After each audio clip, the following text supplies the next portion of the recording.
Hello, class. I'm so sorry that we're not able to be together today. We just get going strong and then we get hung up by some hurricanes. Okay, but that's okay. We will make do and we will continue with our lessons as best we can. Okay, now please remember, as you're watching this at the beginning of this video here, please make sure that you do the attendance form. It is super duper important for you to do that attendance form. So before you do anything else, go ahead and back out of this video if you haven't already done so, and please complete the attendance form. That is going to be the way that we get credit for this particular day, even though we're at home, because we do have a Model C curriculum and way of learning. We still get credit for this day. So it is extremely important for you to mark that attendance form so that you get credit just like everybody else. Okay, so please make sure you do that.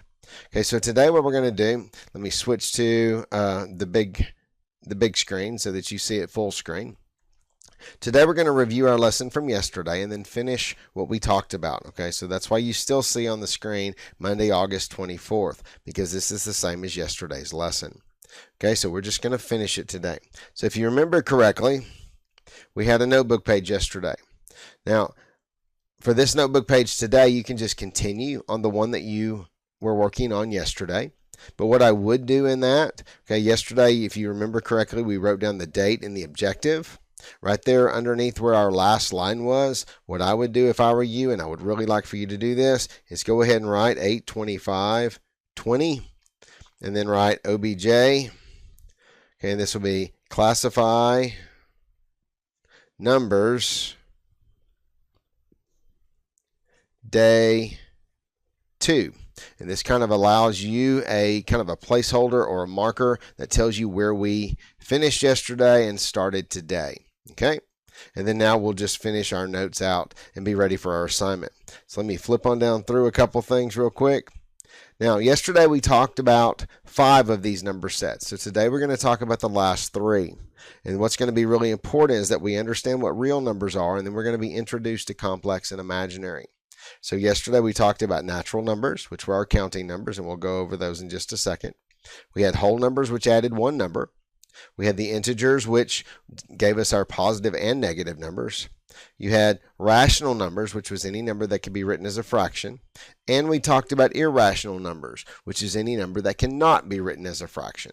Okay, so today we need to focus on what is a real number and then be introduced to complex and imaginary.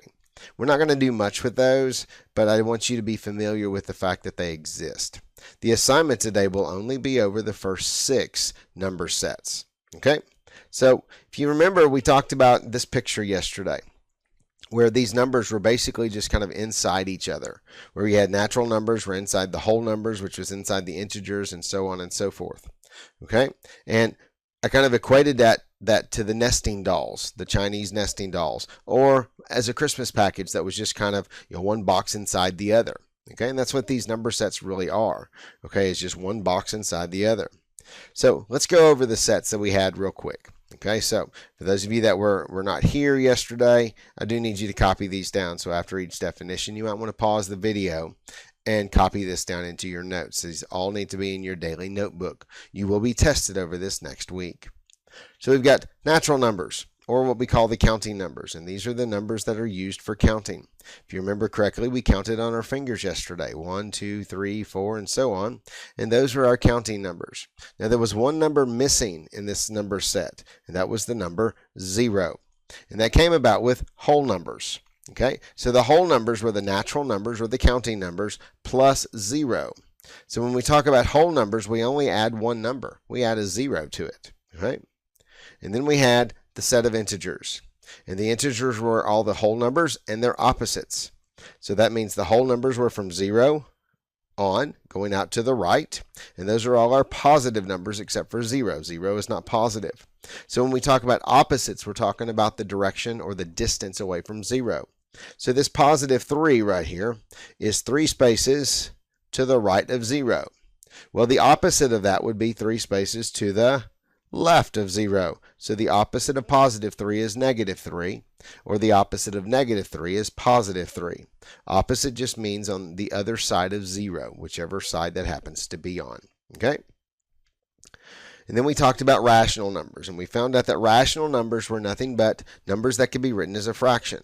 So it says a rational number is any number that can be expressed or written as the quotient or the answer to a division problem or a fraction a over b of two integers. So in other words, the a or the b or both could be positive or negative numbers with the denominator b not equal to 0.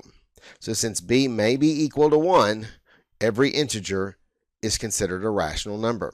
And then we had some examples underneath that where we had 1/2 was a rational number and 0.75 and 1 and 2. All of those numbers can be written as a fraction. Okay? An irrational number was a real number, and that's what we're going to talk about today, the real numbers. A real number that cannot be written as a simple fraction. So in rational numbers, they're numbers that can be written as a fraction. And irrational numbers are numbers that cannot be written as a fraction. Now, the one type of number that I need to make sure you understand about rational numbers is all repeating decimals. So repeating decimals are rational numbers. So we need to remember that. All repeating decimals are going to be considered rational numbers. Okay, so now a repeating digit, what I'm referring to by that is a number where the decimal is predictable, like 0.33333333, like I talked about yesterday, or 0.4545454545, or even 0.142857, 142857, 142857. I can make a prediction as to what the next value is going to be. Okay, so we have to make sure we understand that distinction. Because when we deal with irrational numbers, it's going to appear sometimes that the number is going to be a continuous decimal. It just keeps going, but there's no pattern of repetition, and that's the key. So when we look at the value of pi, which is the most famous irrational number, we end up with 3.14159, blah, blah, blah, blah, blah, and it just keeps going, but it doesn't repeat the same digit. Okay, it's not a repetitive number. Okay, it just keeps going, but there's no pattern of repetition, and that's what we need to understand. Okay, that's what's the difference between a rational and an irrational. Now let's talk about the next set, and this will be the main set that we write down, and then the last two we're just going to talk about. Okay, so let's talk about a real number. So I need you to, after I read this definition, I need you to pause the video and then copy the underlined portion down in your notes. So real numbers, the type of number we normally use, such as 1, 15.82, negative 0.1, 3/4, etc. Any number that can be placed on a number line is considered a real number. So any number that's on that number line, when we go back to the integers, any number that could fit on that number line, that would mean all the numbers between 0 and 1, all the numbers between 1 and 2, and so forth.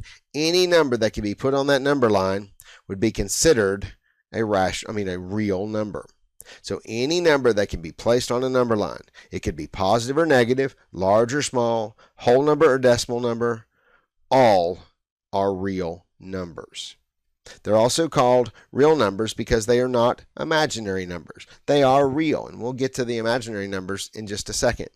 So all the numbers that we've talked about so far, okay, every single one of them, okay, considering all the way up to the counting numbers, the whole numbers, the integers, the rational numbers, the irrational numbers, every number that we've talked about so far is a real number. Every single one. Okay, so if I were to go back to that, let me move this. Let me see if I can get to this page real quick. Let's see if I can get back to the little, hold on just a moment. I'm trying to get to a spot. When we get to this picture right here, the natural number is considered a real number. The whole number is real. The integer, the rational, the irrational, all of those are real numbers. And that's what we need to understand. Every single one of them. Okay? Every one is a real number. Okay? Does that make sense? Okay, I hope so. Okay, so here we go. Let's talk about the last one. So let's go back to this one real quick. I need you to pause the video again, like I was talking about, and write down the underlined portion as the definition for real numbers. Any number that can be placed on a number line, positive or negative, large or small, whole numbers or decimal numbers, are all real numbers.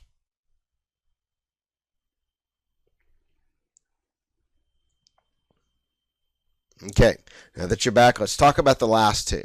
I'm not going to have you write them down. I just want to kind of introduce them to you real quick. So just pay attention real quick. Okay, so imaginary numbers. Imaginary numbers, a number that when squared gives a negative result. Now when I'm talking about squared, I'm referring to multiplying it by itself, like 3 squared or 4 squared. So a number when squared gives me a negative result. Okay, so it says if you square a real number, you always get a positive or a 0 as a result. For example, 2 times 2 is 4. Negative 2 times negative 2 is also 4. We'll talk more about those integer values shortly. Okay, so how can we square a number and get a negative result? Well, we can do that because they are imaginary. The unit imaginary numbers, the same as 1 for real numbers, is the square root of negative 1. The square root of minus 1, or the square root of negative 1, is what we call I, and that is our first imaginary number. Okay, so if I were to take the square root of negative 1 and square that, what I actually get is negative 1 as an answer. And that's the value for our first imaginary number. Now you'll talk more about imaginary numbers, maybe a little bit in Algebra 1, but you will talk about it a lot in Algebra 2. Okay, so I just wanted to make you aware of the fact that we have a number set called imaginary numbers. Okay, so now let's look at the last one, complex numbers. Complex numbers are nothing but a combination of a real number and an imaginary number in the form of a plus bi, where a is our real number and bi is our imaginary number, where a and b are both real and I is the unit imaginary number. The values a and b can be 0. So you've got 1 plus I, which is 1 plus 1i, 2 minus 6i, negative 5.2i plus 4. Those are what we call complex numbers. So it's a combination of real numbers and imaginary numbers in the form of a plus bi. So I just wanted you to be familiar with the fact that they exist. You don't have to know anything about them other than that, but I did want you to be familiar with that fact. Okay? Does that make sense? Okay, so with that in mind then, let's kind of review our picture real fast. Okay, so this one right here. Now, if we were in class, we would be able to take these numbers and drag them up into that picture. Okay, but right now, because of the way I'm doing this, I can't do that. So we're just going to place the numbers where we think they belong. So the first number we have is the number 5. Okay, so what sets would the number 5 be part of? Well, if you think back, is it a counting number? Yes, it is. So the number 5 would actually go in the natural set. Would it also go in the whole set? Yes, if it's a natural number, then it's automatically a whole number. It's automatically an integer, and it's automatically a rational number.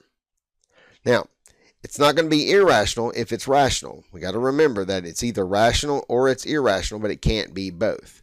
Can 5 be written as a fraction? Yes, it can, 5 over 1, so it will work. Now, the last set that it would be part of would be the real numbers. Okay, it would also be part of that set. Okay, now it wouldn't be a complex number because it's not a combination, but it would be natural, whole, integer, rational, and real. Because if you remember, every number that we talk about is real, okay, except for the complex. Okay, now, negative 12, what would it be? Would it be a counting number? No, it would not be. Would it be a whole number? No, because of this little negative sign, it starts at the integers, and it would be a rational number because I could write that as a decimal. And if it's integers and rational, then it's also real. Okay, now what about pi? Now we said that pi was the most famous, what kind of number? Irrational number. Very good. So it's an irrational number, and it is a real number. Okay, so that kind of makes sense because that's what you're going to do on your assignment today. Now I want to talk about this last one real quick, the square root of 2. Now in order for us to do a problem like this, we're going to have to use a calculator to determine this. So you can either use the calculator on your phone, you can use the calculator on your Chromebook, But what I would encourage you to do is actually go to a website called classcalc.com. Classcalc.com. Okay, now I'm going to go to that. I'm going to switch my screen real quick, and I'm going to show you this website. Okay, so here is the ClassCalc website. And you'll notice at the top of the screen, I just typed in classcalc.com, and it pulls up this website. Okay, now if you'll notice over here on this little corner right here, we've got some calculators that can drop down. All you need is a scientific calculator. So I'm going to click on scientific calculator under the free calculators. So what we want to try to do is we need to type in the square root of 2. So the way we do that is this way. Okay, on this calculator, you type it in exactly the way you say things. So you hit square root, then you hit the number 2, and then you hit enter. And this is the information that you have. 1.414213562. Okay, so when you look at that response there, when you look at that particular number, you need to ask yourself, is that a repeating decimal? If it's a repeating decimal, then we say that it's a rational number. If there is no pattern of repetition, then we say that this number is an irrational number. So the square root of 2 is actually an irrational number. So it would be irrational. But if it's irrational, it's also real. It's also real. Because that 1.414213562, I could put that on a number line. And we know that any number that I can put on a number line is going to be a real number. Okay, that was our definition. So what you're going to do on this particular assignment is I'm going to send you a form, and inside your Google Classroom you will see this form. Okay, not that form right there. Let me see if I can find this form. You're going to see this form right here that I'm going to have you work on. Okay, so what you're going to do in this one, it says, for each number, select all number sets the number belongs to. So here's an example, the number 5. It's going to belong to the natural numbers, the whole numbers, the integers, the rational numbers, and the real numbers. So in this form, you're going to put your first name, then you're going to put your last name, you're going to select the appropriate period, and then you're going to look at the numbers. So here's my problem, like here's negative 15. I want you to select all values or all number sets that it would belong to. So if we were to look at this one together, is it going to be a counting number? No. Is it going to be a whole number? No. Is it going to be an integer? Yes. So you would click the integer spot. Now if it is an integer, then it's going to be a rational number. Is it going to be irrational if it's rational? No. And it's going to be a real number. So you will click all number sets that number belongs to. And then you'll go to number 2. And then number 3. Now in this one, you see a square root of 30. Okay, so you come back to your calculator and you type in square root 30 and hit enter, or you can just see your answer right there. And you can determine based on that answer what you need to put there. Now if you end up with a fraction like 17 over 3, you come back to your calculator and do 17. Oops. Okay. You do 17 divided by 3, and then you see what it looks like as a decimal. Okay, and then you determine your answer, the sets that it belongs to, based on the answer that you received on the calculator. Okay, so that's what I'm going to have you do for your assignment. Okay, so that's what you're going to do tomorrow. So I need you to finish that assignment and make sure that you finished your mathography, because I will be looking at those while I'm here at the house. Okay, so if you have any questions, feel free to send me an email. If you need to do a Google Meet, then we can do that as well. Just send me an email and we can set that up. Okay, so I'll talk to you later. I hope to see you soon. Be careful and be safe.